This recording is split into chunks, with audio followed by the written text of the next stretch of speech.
Estamos começando pela TV Novo Tempo mais um programa Evidências, sempre em busca de fatos que comprovem a veracidade histórica da Bíblia Sagrada. Você já ouviu falar em teoria da conspiração?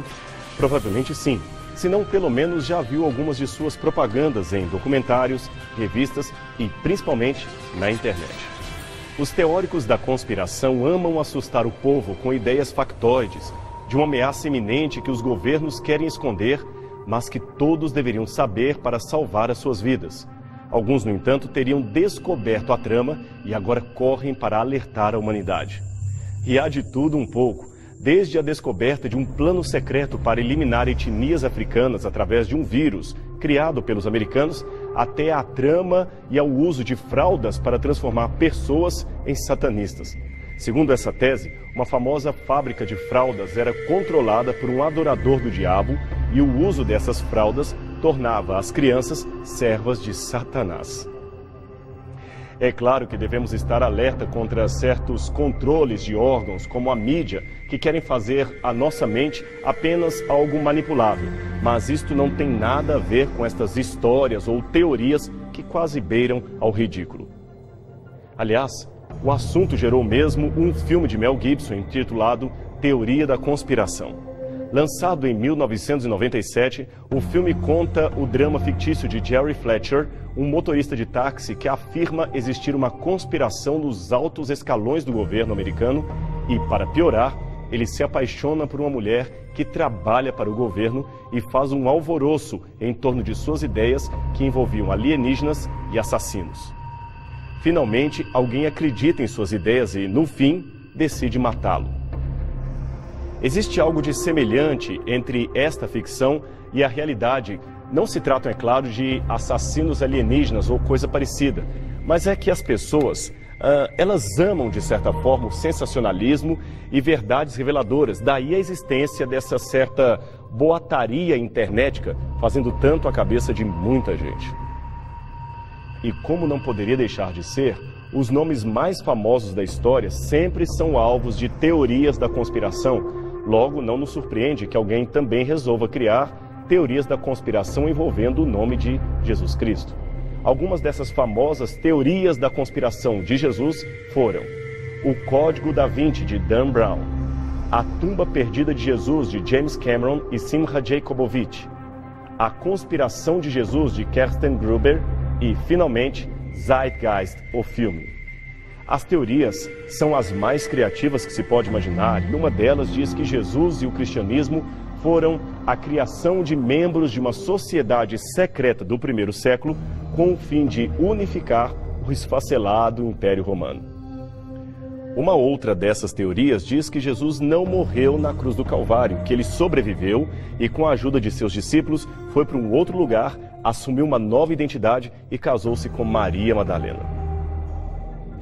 E tem aquela outra teoria também, famosa durante algum tempo, que diz que Jesus viveu na Índia durante a sua adolescência e ali aprendeu técnicas hindus de levitação, parada respiratória e outros truques que usou para realizar milagres e simular a sua própria morte e ressurreição.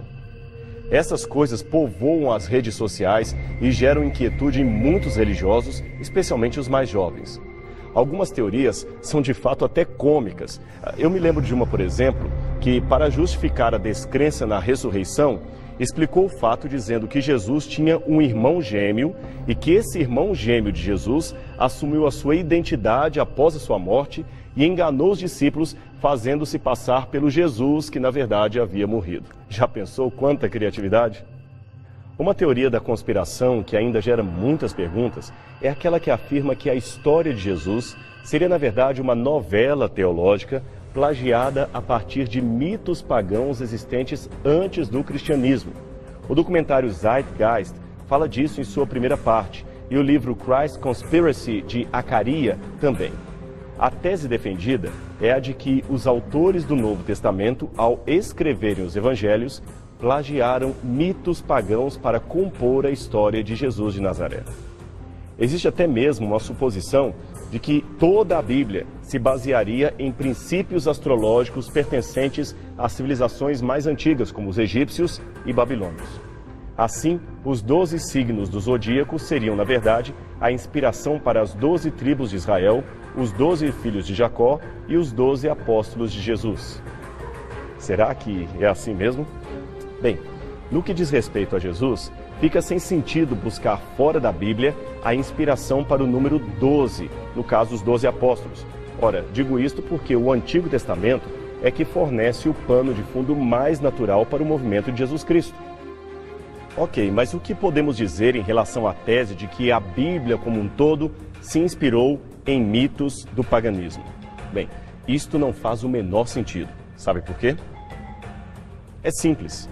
O livro do Gênesis foi escrito por volta do século XV a.C. E mesmo teólogos liberais que não aceitam a autoria de Moisés afirmam que ele teria sido composto, na versão deles, por volta de 900 a 550 a.C. Logo, existiria um consenso entre autores liberais e conservadores de que a história das 12 tribos de Israel e dos 12 filhos de Jacó já seria conhecida e muito bem conhecida pelos judeus por volta do 6º século antes de Cristo, e provavelmente antes disso, sem contar o fato de que ela se inspirava em ocorrências ou acontecimentos bem mais antigos. Agora veja o detalhe interessante. A astrologia babilônica, que divide os signos do zodíaco em número de 12, data, segundo os especialistas, do 5º ou mais provavelmente do 4º século antes de Cristo. Logo, é uma tradição posterior à narrativa bíblica e, logicamente, não poderia ser um modelo no qual as escrituras se inspiraram. E quem nos dá essa informação não são religiosos ou teólogos, mas especialistas em astronomia antiga, como os doutores J. Passachov, do Observatório de Harvard. Aliás, essa datação é um consenso entre os físicos especializados em história da astronomia. Uma comparação clássica que os teóricos da conspiração gostam de fazer é a suposta correspondência entre a história de Jesus e o mito de Horus, o deus egípcio com forma de falcão. Os críticos dizem que Horus nasceu em 25 de dezembro de uma virgem chamada Ísis. Uma estrela no Oriente proclamou a sua chegada. 3 reis vieram para adorá-lo. Ele se tornou um grande mestre aos 12 anos. Aos 30 foi batizado no rio Eridanos por um profeta chamado Anub. Tinha 12 seguidores, fez milagres e ressuscitou El-Osíris ou El-Lazarus dentre os mortos. Pregou numa montanha os ditados de Lusa. Era chamado de Cristo, ou ungido, e finalmente foi crucificado e reviveu. Essa lista é tão impressionante que mesmo quem conheça por alto a vida de Jesus não consegue deixar de perceber as incríveis semelhanças entre um relato e o outro. E o mais instigante, o mito de Horus dataria de 3.000 anos antes de Cristo. Logo, Cristo teria plagiado Horus. Muito interessante, não é mesmo? Interessante se não fosse uma mentira. Apenas para constar, não temos nada, absolutamente nada na história egípcia que apresente esta versão do mito de Horus. Horus jamais nasceu em 25 de dezembro, e nem Jesus. A sua mãe Ísis nunca foi uma virgem. Ela era, pelo contrário, a esposa de Osíris e concebeu seu filho se autofecundando com o esperma de seu pai que havia sido morto. Aliás, existe mesmo uma história de aparente ressurreição no mito original egípcio, mas não tem nada a ver com a ressurreição de Cristo. É que Ísis, a esposa de Osíris, tomou o corpo esquartejado de seu marido e o costurou. Em virtude disso, ele então volta a viver, mas apenas como um rei mumificado no mundo dos mortos. Não há nada no mito egípcio original falando de um batismo de Horus ou de uma escolha de 12 discípulos, muito menos de operação de milagres. E dizer que ele também era chamado de Cristo, o ungido, é a pior falácia, a pior mentira que se poderia inventar. Primeiro, porque temos que esse título era aplicado não a Horus. E segundo, porque Cristo em egípcio significa sepultamento e não ungido. Quando a gente vê essas coisas, fica se perguntando de onde certos autores arrumam tanta criatividade para inventar dados falsos e enganar as pessoas que pensam estar diante de uma pesquisa séria. Mas, vamos continuar vendo os paralelos. Os editores ainda do documentário afirmam que a história da ressurreição de Jesus era uma adaptação do mito romano de Átis, uma divindade muito popular no Império. Eles afirmam que Átis, tal como Jesus de Nazaré, foi crucificado, morto e ressuscitou no terceiro dia. Isso não faz sentido algum. O mito romano de Átis nunca afirmou tal coisa. A lenda original fala de um jovem infeliz no amor que, depois de castrar-se a si mesmo, ficou louco e fugiu para viver nas florestas.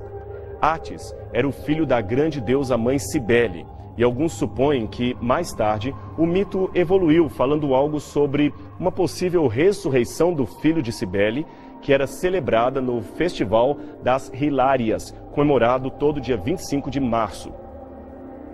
Bem, sobre esse dado, em primeiro lugar, a divergência entre os especialistas, se o festival realmente celebraria uma suposta ressurreição do Deus ou outra coisa. Ademais, ainda que se confirme este fato, tal celebração não aconteceu senão depois do ano 150 de nossa era, ou seja, mais de 100 anos após a origem e fundação do cristianismo.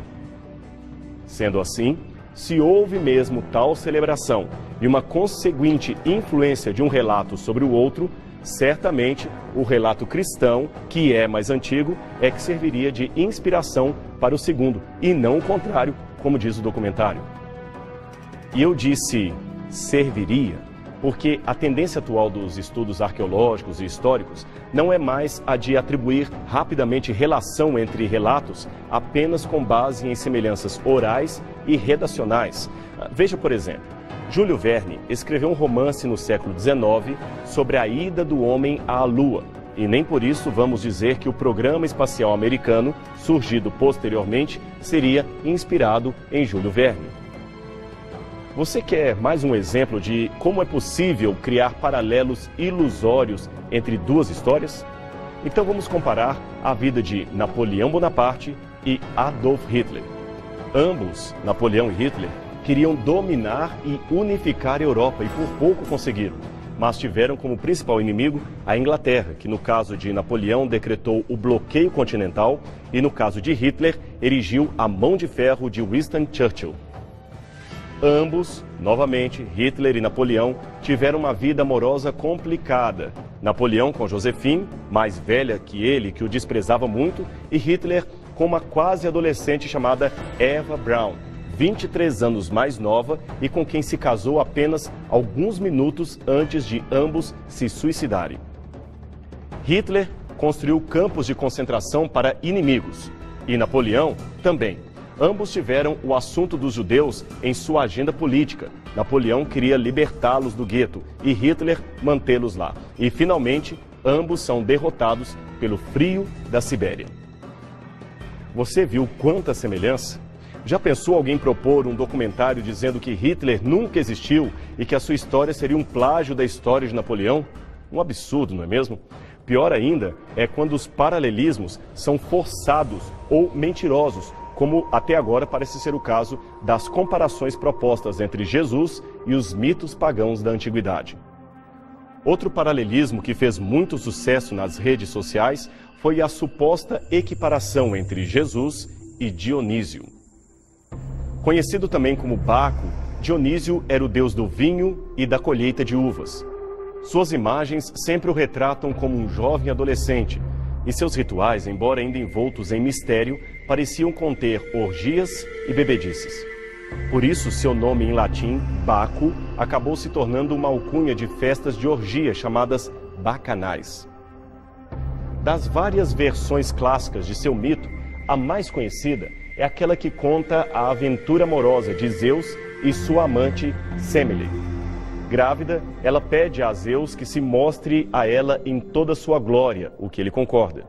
Zeus então aparece com seus raios e trovões e ela, não suportando tamanha luz, cai morta ao chão. Zeus tira o precoce menino de sua barriga e termina a gestação em sua própria coxa divina. No momento de Dionísio nascer, Zeus então abre novamente a coxa e tira a criança e o entrega a Hermes para cuidar dele. Daí em diante, o menino começa a passar de mão em mão, de tutor em tutor, até finalmente ser entregue às ninfas que viviam em Nisa, e elas cuidaram dele até a sua fase adulta. O mito continua dizendo que Dionísio passou por um momento de loucura até ser curado pela deusa Cibele. Ela o instruiu em sua doutrina e ele então aprendeu a arte do vinho e atravessou a Ásia, ensinando aos homens como cultivar a uva. Não existe, portanto, nada nesse mito que possa assemelhar Dionísio a Jesus Cristo. O fato de Cristo usar vinho ou suco de uva na Santa Ceia é muito pouco para equiparar os dois relatos. Também não há nada que diga que Dionísio nasceu em 25 de dezembro a partir de uma virgem. Aliás, esse detalhe de nascer de uma virgem no dia 25 de dezembro é mencionado pelos críticos como sendo parte das mitologias de Dionísio, Mitras e do já mencionado Horus. Nada, porém, nas versões antigas destes mitos corrobora com essa afirmação. É difícil compreender, então, por que os críticos insistem tanto nisso. Afinal, como já colocamos, nem a Bíblia, nem o cristianismo primitivo dizem que Jesus nasceu em 25 de dezembro. Aliás, foi o Papa Júlio I que tardiamente datou o nascimento de Cristo no solstício de dezembro, a data que foi convencionada e não tem, portanto, nada a ver com o cristianismo original, muito menos com aquilo que ensina a Bíblia. Esse tipo de comparação artificial não é nada novo. Em 1856, o egiptólogo amador Gerald Massey escreveu um livro no qual afirmou: muito da história do cristianismo é derivado da mitologia dos egípcios. Um jornalista chamado Alvin Kuhn, que depois se tornou ministro anglicano, ficou empolgado com esta ideia e a escreveu num outro livro chamado O Cristo Pagão. Neste livro, ele afirmou que a religião cristã se originava, na verdade, da religião egípcia. Bem, por ora basta dizer que vários estudos em egiptologia foram desenvolvidos nos anos seguintes e nenhum deles jamais validou qualquer das afirmações de Massey e Kuhn. Pelo contrário, suas teorias fazem os egiptólogos rirem. Agora, para quem quer criar sensacionalismo e aparência de teoria nova, aí sim, essas velhas afirmações até que são muito bem-vindas. Deixando agora um pouco de lado as histórias greco-romanas e egípcias, há também uma teoria que afirma que a história da crucifixão de Jesus deriva de um mito hindu. Esse mito seria a saga de Krishna, a revelação máxima da divindade. Olha, eu já li mais de uma vez o Bhagavad Gita, o livro sagrado dos hindus que conta a história de Krishna, e não me recordo de ter lido ali nada que possa ser associado à crucifixão de Cristo. O que o texto do Bhagavad Gita diz é que Krishna morreu vítima de uma flechada acidental que ele tomou quando guerreava ao lado de Arjuna. Depois disso, a sua alma foi levada ao paraíso e não houve nada que se possa chamar de ressurreição da carne. Mas como não sou especialista em religião hindu, vou deixar com você a opinião de um doutor no assunto, o professor Edwin Bryant, que leciona hinduísmo na Universidade de Rutgers. Ele é o autor ainda do livro Krishna, a Saucer Book, e da tradução inglesa do Bhagavata Purana, A Vida de Krishna. Agora veja o que ele escreveu quando lhe perguntaram sobre uma possível relação entre a crucifixão de Jesus e a suposta crucifixão de Krishna. Veja o que ele disse. De onde tiraram isso? Essa ideia é completamente absurda e sem sentido. Não há absolutamente nenhuma menção em lugar algum que afirme que Krishna ou qualquer outra divindade hindu tenha sido crucificada. Observe, diferente desses relatos, a história de Jesus não é uma representação simbólica da morte e renascimento, muito menos uma paráfrase dos cultos da fertilidade. Jesus viveu entre pessoas cuja historicidade já foi estabelecida por fontes extra-bíblicas. Aliás, a própria existência de Jesus também foi estabelecida.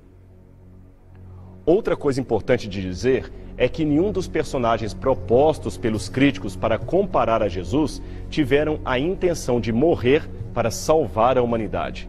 Apenas o carpinteiro de Nazaré detém esse feito. Apenas ele se diz preparado para a morte. Apenas ele se diz o nosso Salvador.